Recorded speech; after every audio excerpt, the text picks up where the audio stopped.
Alors ce matin, je vous propose comme thème 7 clés pour faire tomber la pluie de bénédiction dans sa vie. Amen.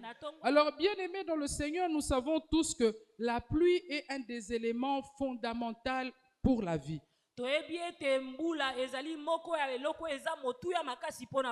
La pluie est souvent considérée comme essentielle pour la végétation, pour l'agriculture, pour la faune. Elle symbolise la fertilité. La pluie symbolise la croissance. La pluie symbolise encore le renouveau de la vie. C'est pourquoi dans les pays où il pleut peu ou rarement, ces pays connaissent la souffrance, la sécheresse, le désert.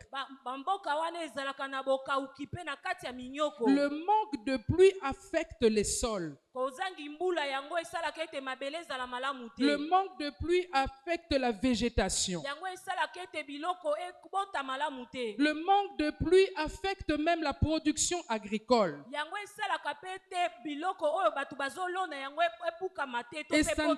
Et ça ne s'arrête pas là. Le manque de pluie affecte même la santé humaine. C'est pourquoi nous voyons que la pluie, cette pluie physique, ce phénomène naturel que nous voyons, est indispensable pour une vie épanouie, pour une vie abondante, pour une vie croissante.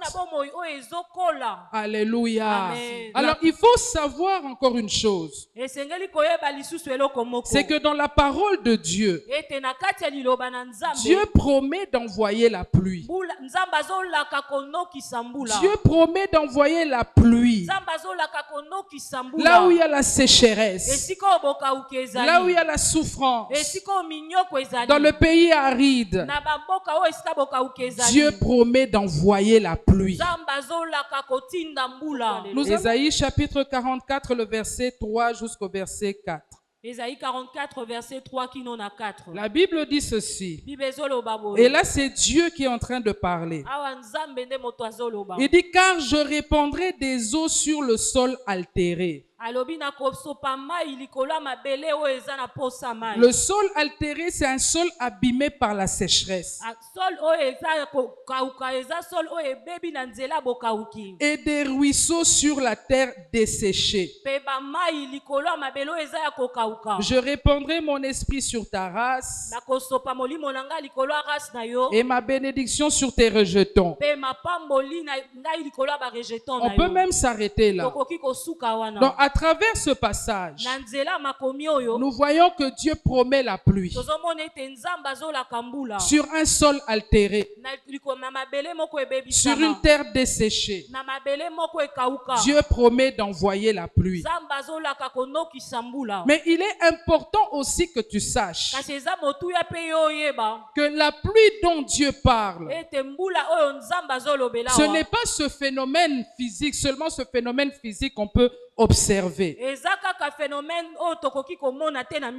Mais dans la parole de Dieu, la pluie a un sens spirituel. La pluie symbolise dans la parole de Dieu la bénédiction de Dieu. C'est comme ça que dans Genèse au chapitre 28, le verset 27, lorsque Isaac est en train de bénir ses enfants, où Jacob est en train de bénir ses enfants, il dit ceci: reçois la rosée qui vient du ciel. Donc la pluie dans la parole de Dieu, elle symbolise la bénédiction. Elle symbolise la faveur de Dieu. Elle symbolise la providence divine. Elle symbolise l'onction pour la prospérité. Elle symbolise la grâce de Dieu. Regardez ce que Dieu dit. Ézéchiel chapitre 34. Le verset 26 jusqu'au verset 27. Il dit, je ferai d'elle et des environs de ma colline un sujet de bénédiction. J'enverrai la pluie en son temps et ce sera une pluie de bénédiction. Je répète encore. Dieu dit, j'enverrai la pluie en son temps et ce sera une pluie de bénédiction. L'arbre des champs donnera son fruit et la terre donnera son produit. On peut même s'arrêter là. Dans ce passage, Dieu dit ceci. Je ferai d'elle. Elle, c'est qui? Ce sont les brebis de Dieu. De qui parle le Seigneur? Il parle de toi et de moi. Nous qui sommes les brebis de Dieu. Il dit, je ferai d'elle un sujet de bénédiction. Il dit, j'enverrai ma pluie de bénédiction et la terre qui ne produisait pas va produire. Et l'arbre qui ne produisait pas donnera son fruit. C'est pourquoi j'aimerais dire à quelqu'un ce matin, toi qui es là ce matin, sache que le temps de la bénédiction est arrivé dans ta vie. Le temps de l'abondance est arrivé dans ta vie. Dieu dit, j'enverrai ma pluie de bénédiction en son temps. Laisse-moi t'affirmer ce matin. Le temps où Dieu va arroser ta vie est arrivé. La pluie de bénédiction va tomber dans ta vie. La pluie de succès va tomber dans ta vie. La pluie de la percée va tomber dans ta vie. Le désert dans lequel tu es maintenant, la sécheresse que tu connais maintenant, le temps est arrivé où Dieu va te sortir de cette sécheresse, où Dieu va te sortir de cette souffrance, où Dieu va te sortir de cette pauvreté. Le temps de la pluie abondante est arrivé. J'aimerais que quelqu'un dise avec moi, le temps est arrivé. Le temps est arrivé. Dis-le avec foi. Le temps est arrivé. Le temps est arrivé. Le temps est arrivé. Dieu va arroser ma vie. Dieu va arroser ma vie. Regarde la vie que tu mènes. Regarde les difficultés que tu as. Regarde la sécheresse que tu traverses. J'aimerais que tu dises avec foi, Dieu va arroser ma vie. Dieu va arroser ma vie. Répète encore, Dieu va arroser ma vie. Dieu va arroser ma vie. Dieu va arroser ma vie. Dieu va arroser ma vie. D'une pluie d'abondance. D'une pluie d'abondance. D'une pluie d'abondance. D'une pluie d'abondance. Si tu crois cela, acclame très fort pour le Seigneur. Mais bien aimé dans le Seigneur, tu dois encore savoir une chose. C'est que pour que cette pluie de bénédiction tombe dans ta vie, il y a des préalables. C'est-à-dire il y a des clés que tu dois activer pour que cette pluie d'abondance, de fertilité, de croissance, pour que cette faveur de Dieu soit activée dans ta vie, il y a des clés que tu dois toi-même activer pour que le Seigneur fasse pleuvoir dans ta vie. Et donc c'est de cela que nous allons parler ce matin. Cette clé pour amener la pluie de bénédiction à tomber dans notre vie. Alors la première clé, c'est le travail. Pour ceux qui notent, La première clé, c'est le travail. Nous avons beaucoup parlé du travail dans ce lieu. Mais il est important que tu saches, sans travail, sans activité, la pluie de Dieu, la pluie de bénédiction ne tombera pas dans ta vie. Ça ne sert à rien de s'asseoir et de se dire je suis dans le régime de la bénédiction. Et tu t'assois et tu te dis je vais attendre. On nous a prêché que Dieu est fidèle. Donc il a dit, c'est une promesse qu'il va faire tomber la pluie de bénédiction. Alors je vais m'asseoir et je vais attendre. Laisse-moi te dire une chose. Si tu ne fais rien dans la vie, si tu n'as aucune activité, si tu ne travailles pas, tu attendras. Tu attendras. Tu attendras. Et on finira par t'enterrer. Mais la pluie de Dieu, la pluie de bénédiction, tu ne la verras pas dans ta vie. Ouvrons Genèse chapitre 2. Nous allons lire le verset 4 jusqu'au verset 6.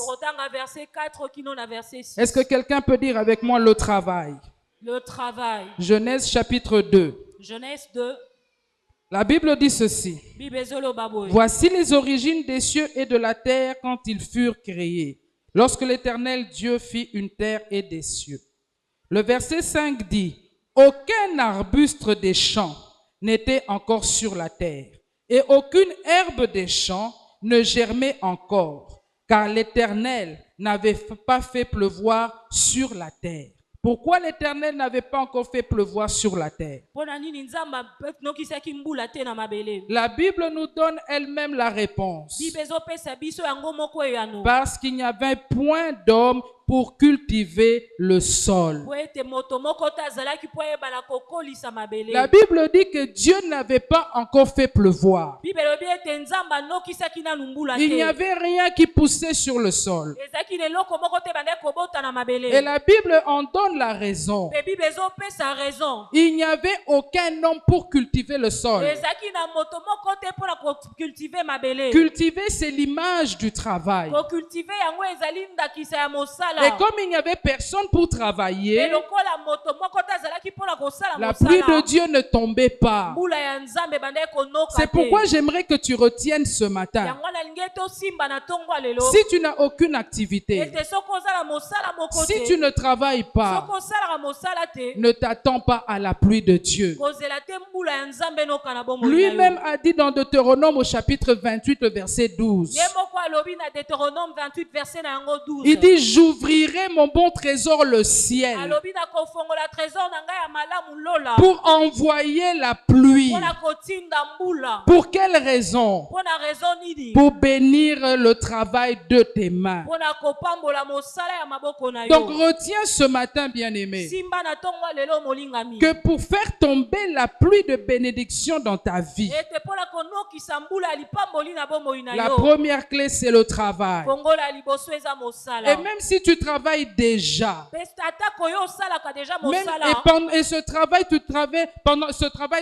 dans ce travail, tu traverses un moment de sécheresse, un moment de difficulté. Sache que Dieu est fidèle à sa parole. Il enverra la pluie de bénédiction pour bénir le travail de tes mains. Ça, c'est la première clé. La deuxième clé, ce sont les semences que nous apportons. Nous sommes toujours dans le livre d'Ésaïe. Nous allons dans Ésaïe au chapitre 30. Et nous allons lire le verset 23. Donc la deuxième clé pour ceux qui écrivent, ce sont les semences. Dieu dit ceci. Verset 23. Alors il répandra la pluie sur la sémence que tu auras mise en terre. Et le pain que produira la terre sera savoureux et nourrissant. Dieu dit, il répandra la pluie sur la sémence que tu auras mise en terre. Et la conséquence des sémences que tu auras mises en terre, c'est que le pain que tu vas récolter sera savoureux et abondant. Il sera savoureux et nourrissant. Donc retiens ce matin que la deuxième clé pour activer la pluie de bénédiction, c'est la sémence. Nous savons qu'il y a plusieurs types de sémences. Nous avons vu que faire du bien aux gens, c'est une sémence. Lorsque tu bénis l'homme de Dieu, c'est une sémence. Lorsque tu soutiens l'œuvre de Dieu, c'est une sémence. Lorsque tu apportes tes dîmes, tes offrandes, ce sont des sémences. Et la Bible dit que lorsque tu sèmes ainsi, Dieu va répandre sa pluie. Et le résultat, c'est que ta vie sera bénie. Ton travail sera béni. Ton activité sera bénie. Mais malheureusement, plusieurs d'entre nous ne voient pas cette pluie dans leur vie. Pourquoi? Parce que très peu s'aiment. Très peu de personnes s'aiment. Ou encore certaines personnes, lorsqu'elle a sémé une fois, lorsqu'elle a sémé deux fois, elle s'arrête là parce qu'elle ne voit encore rien. Mais j'aimerais encourager quelqu'un ce matin.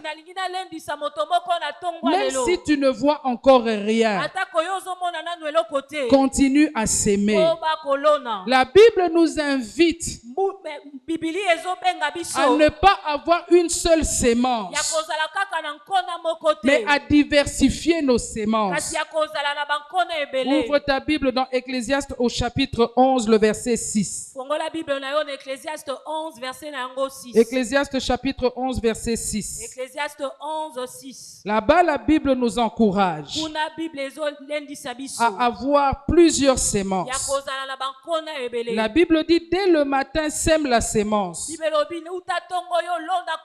Et le soir, ne laisse pas reposer ta main. Car tu ne sais point ce qui réussira. Ceci ou cela. Ou si l'un et l'autre sont également bons. La Bible nous encourage à diversifier nos sémences. C'est comme un agriculteur. Il a la foi, il sait que la pluie tombera. C'est pourquoi il va s'aimer de l'arachide. Il va s'aimer du maïs. Il va s'aimer du blé. Il sait que la pluie va tomber et que cela va produire. C'est pourquoi ce matin, sache s'aimer. Ne sème pas seulement en apportant tes dîmes et tes offrandes. Fais du bien aux gens. Sème, soutiens l'œuvre de Dieu. Sème en l'homme de Dieu. Et le Seigneur bénira ta vie. Regardons la veuve de Sarepta. Elle a reçu Élie dans sa maison. Nous savons que c'était un moment de sécheresse. C'était un moment d'aridité. C'était un moment de souffrance. Mais lorsque vous allez dans 1 Roi chapitre 17, vous allez voir que la veuve de Sarepta, elle n'a pas cessé de nourrir Élie jusqu'à ce que la pluie soit tombée sur le pays. C'est pourquoi ce matin je t'encourage à continuer à s'aimer, à avoir plusieurs sémences, C'est aussi une manifestation de la foi. Quand tu sais que Dieu a parlé, que Dieu a promis, tu sais qu'il fera tomber la pluie dans ta vie. Malgré la sécheresse, malgré que tu ne vois rien, malgré les temps difficiles, tu continues à s'aimer. Et notre Dieu qui est fidèle, il a dit quelque part dans la parole, comme la neige tombe sur la terre, comme la pluie également tombe sur la terre, et elle ne retourne pas sans avoir fait le travail pour lequel ils sont venus sur la terre. Il en est de même pour la parole de Dieu. Elle ne retourne pas à Dieu sans avoir fait ce qu'elle devait faire. C'est pourquoi je t'encourage ce matin. Quel que soit le temps que tu traverses, continue à s'aimer. Ne te décourage pas. En son temps, Dieu enverra la pluie dans ta vie. Et tu seras un sujet de bénédiction. Et tu seras un sujet de joie. Et tu vas élever tes mains devant le Seigneur pour dire gloire à Dieu. Est-ce que quelqu'un peut dire avec moi gloire à Dieu? Est-ce que quelqu'un peut dire je crois? Je crois. Le temps de ma bénédiction arrive. Le temps de ma bénédiction arrive. Tout est question de foi. Si tu crois ce matin, si tu mets en pratique les clés que nous allons enseigner ce matin, tu seras la première personne à témoigner. Tu seras la première personne à témoigner. Parce que moi je sais une chose. Notre Dieu ne ment pas. Notre Dieu ne ment pas. Regarde ton voisin et dis-lui Dieu ne ment pas. Dieu ne ment pas. Dieu ne ment pas. Dieu ne ment pas. Alors la troisième clé, c'est la crainte de Dieu. Nous allons dans Jérémie au chapitre 5. Jérémie chapitre 5. Nous allons lire le verset 23 jusqu'au verset 25. La Bible dit ceci. Là, c'est Dieu qui parle toujours. Il dit, ce peuple a un cœur indocile et rebelle. Ils se révoltent et s'en vont. Ils ne disent pas dans leur cœur, craignons l'Éternel notre Dieu, qui donne la pluie en son temps, la pluie de la première et de l'arrière-saison, et qui nous réserve les semaines destinées à la moisson. Écoutez le verset 25. Il dit, c'est à cause de vos iniquités que ces dispensations n'ont pas lieu. Ce sont vos péchés qui vous privent de ces biens. La Bible est claire dans ce passage pour dire que lorsque l'on ne craint pas Dieu, la pluie d'abondance de bénédiction ne tombera pas dans notre vie. La crainte de Dieu, ce n'est pas avoir peur de Dieu. Mais la crainte de Dieu, le lingala est compliqué, mais la crainte de Dieu, c'est la soumission à Dieu. La crainte de Dieu, c'est mettre en pratique la parole de Dieu dans sa vie. La crainte de Dieu, c'est l'obéissance à Dieu. L'obéissance à ses commandements. C'est ça la crainte de Dieu. Et la Bible dit que lorsque tu ne crains pas Dieu, lorsque tu ne vis pas dans une vie conforme à la parole de Dieu, Tu n'as pas besoin de chercher des sorciers. Mais c'est toi-même qui bloque que la pluie de bénédiction ne puisse tomber dans ta vie. Lorsque tu vis dans une vie de péché, dans une vie de compromission, dans une vie d'escroquerie, lorsque tu n'obéis pas à la parole de Dieu, tu ne sers pas Dieu, tu ne sèmes pas, sache que tu te prives toi-même de la pluie de bénédiction.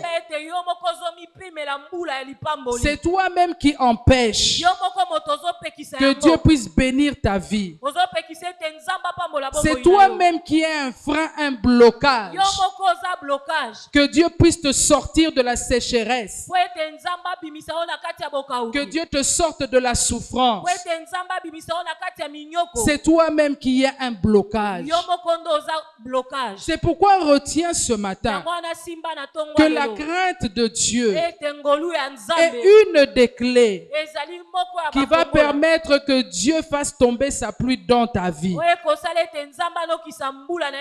Regardons l'histoire de Jacob dans Genèse chapitre 31.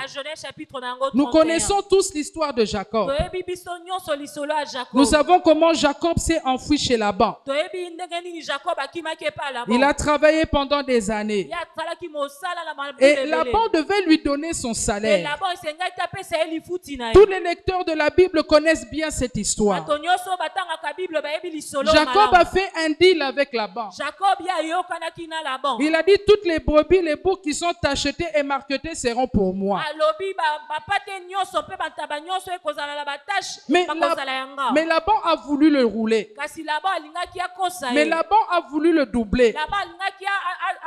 Laban a fait un complot contre Jacob. Parce que le but de Laban, c'est que Jacob ne s'en sorte pas avec des richesses. Que Jacob continue à travailler pour lui. Mais Dieu est intervenu dans l'histoire. Il est intervenu dans l'histoire. Il a confondu Laban. Il a confondu le complot que Laban avait fomenté contre Jacob. C'est comme ça que lorsque Jacob va sortir, avec les biens qu'il a pu avoir, il va lever les mains au ciel et dire: ah, si je n'avais pas pour moi le Dieu de mes pères, celui que craignait mon père ou craint mon père Isaac, et certainement celui que lui craignait. Parce que nous avons vu que Jacob travaillait dans la crainte de Dieu. Et Dieu lui a donné la victoire contre les complots de Laban. Crains Dieu dans ta vie. Marche dans une vie de sanctification. Mets en pratique la parole de Dieu. Dieu te donnera la victoire sur les complots que les gens peuvent faire contre toi.